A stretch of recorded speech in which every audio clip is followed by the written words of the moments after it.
家好，这是日前前院种植的百日草所掉落的种子虽然你已经小心清除了不过呢，还是长出了一堆幼苗但既然已经长出了花苗呢，个人习惯使然总觉得应该让它们有一次绽放的机会而这也许呢，也是为何有些菜苗就直接放到开花了，也算是另类的自然养土方式至于成效如何呢？如果从枯枝树叶覆盖下的引粪数量呢，看起来是不少这对于一般的土表呢，可能不算什么但对于这垫高后的土壤呢，能有这样的引粪数量个人是觉得相当不错了。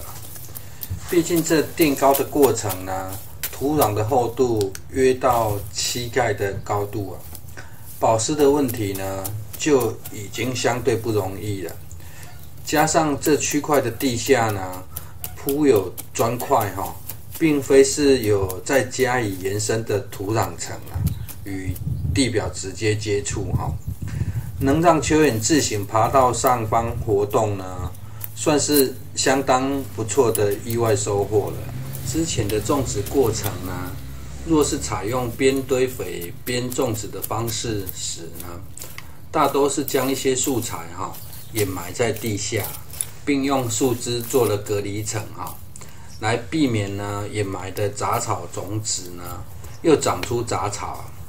这种方式呢，最好让地表可以覆盖约20公分左右的土壤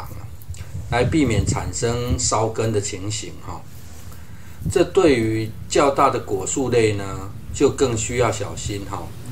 但若是叶菜类因为根系相对较不发达，也比较浅根加上地表算是比较容易散热10公分深的土壤应该就很够用了刚才整地的过程呢，可以看到一些尚未腐化的树枝与蔗渣这等将百日草都种植完再利用实际说明当初是怎么做的。在菜园花园化的过程呢，花很重要没有杂草也很重要。如果长了一堆杂草呢，自然很难达到花园的感觉而既然要将菜园花园化土壤的肥沃程度也相对重要因此呢，这百日草移植的过程呢，不仅是美化日后呢还可以拿来当绿肥使用然而呢，绿肥与增添土壤的有机质之间呢，有一个很大的差别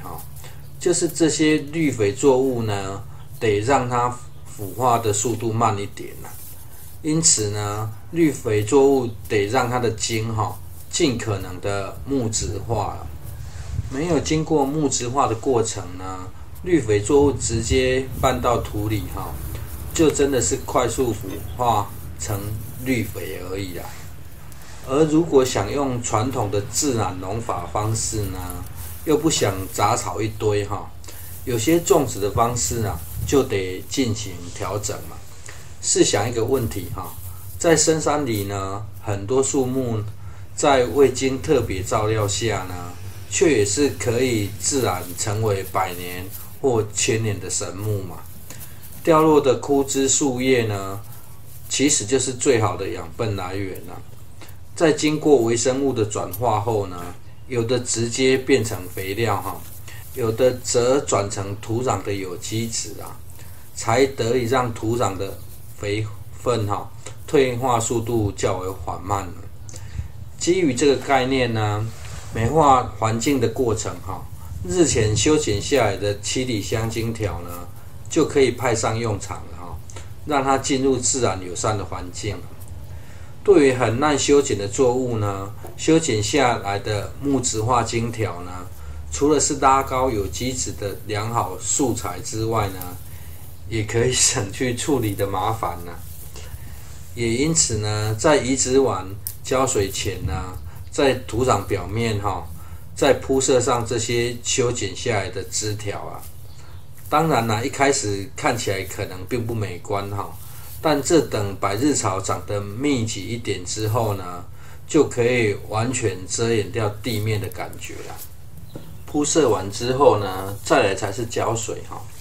浇水的时候呢，就可以把水浇在铺设完成的树枝上了，这样可以避免冲刷土壤外呢，覆盖这些树枝的一个好处是哈，也可以让土壤的湿度呢维持的比较久啊。毕竟呢，这是为了避免强降雨才做的垫高种植嘛。如果没有这样的遮掩哈，土壤在夏天时呢会很容易干燥哦。而这样覆盖的效果呢，还可以吸引蚯蚓上来活动哈。反正概念就是尽可能的把山上的树下情景呢进行复制啊。毕竟我们是要养土嘛。一开始呢，虽然会有比较多的流程啊，但是其实只要把工序想好哈，就会简单很多了。先修剪树，再进行移植哈，工作时间就会更多的弹性啊。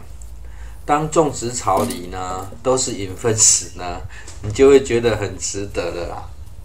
影片看到这里哈，先来剧透一下好了。其实这是个养土的过渡期啊。过年期间呢，因为都会有人来参观啊，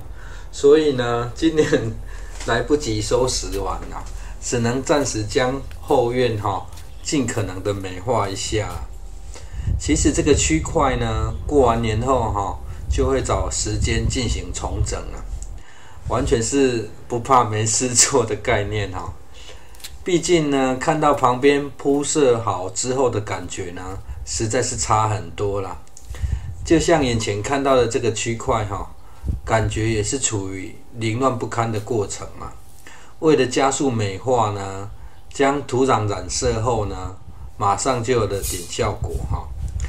但要更快速的效果呢，当然就是把这些百日草花苗啊都塞进去嘛。感觉如果全部一起开花也是有小花海的味道了。硬是让转型中的菜花园呢，先增添点色彩啦，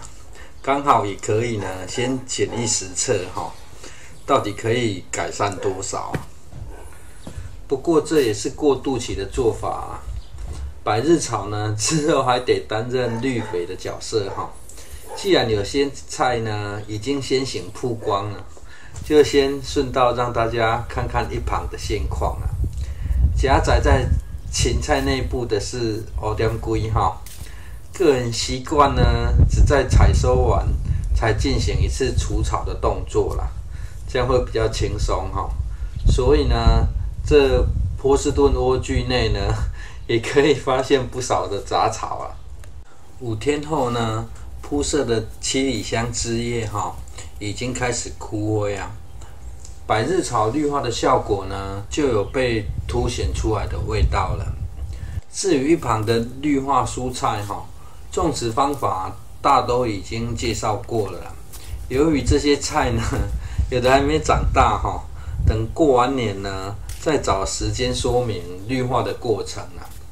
与如何呢利用常年生的蔬菜充当杂草来进行草生栽培的想法啦。最后这一册呢，则是还没进入整理的阶段啦。不过呢，种植草内部呢，也是还有一些菜可以采收啦。天冷的时候呢，其实很多菜都可以种植啊，也容易耕作啊。但现在正在苦思如何让夏天时的菜呢，也可以有多样性的选择啦。看能否跳脱呢被地瓜叶啊、空心菜啊、苋菜啊包围过火的日子啊。谢谢收看。